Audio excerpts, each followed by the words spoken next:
ধাতু দুর্বল বা ধ্বজভঙ্গে হোমিওপ্যাথি ওষুধ অ্যাসিড ফস কোন কোন লক্ষণে আপনারা ব্যবহার করতে পারবেন?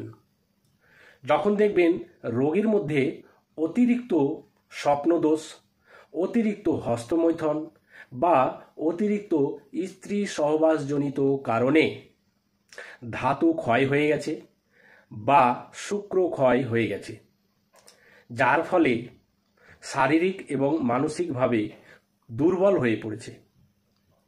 আবার যদি দেখেন যে রোগীর পায়খানা এবং প্রস্রাবের সময়ে বীর্যপাত ঘটে যাচ্ছে, যার ফলে রোগীর মাথা ঘুরছে, রোগীর স্বাস্থ্যহানি ঘটছে, রোগীর স্মৃতিশক্তি দুর্বল হয়ে পড়ছে বা কোনো কিছু মনে রাখতে পারছে না, এই সব লক্ষণ হলে আপনারা হোমিওপ্যাথিক ওষুধ অ্যাসিড ফস গ্রহণ করতে পারেন। ভীষণ ভীষণ কার্যকরী ওষুধ, মহা ওষুধ বলা যায় এই সমস্ত লক্ষণে।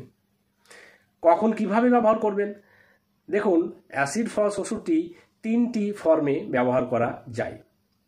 এক হচ্ছে 30 পাওয়ার ব্যবহার করবেন, পোটেন্সি ওষুধ 30 পাওয়ার।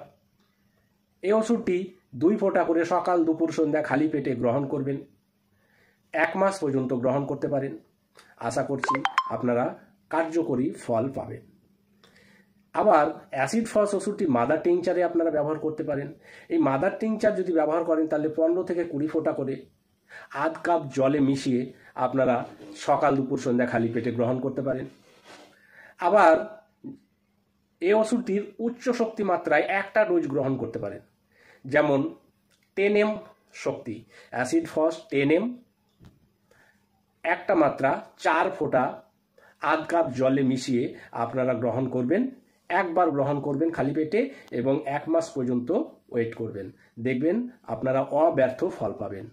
ভালো থাকবেন, সুস্থ থাকবেন। ধন্যবাদ।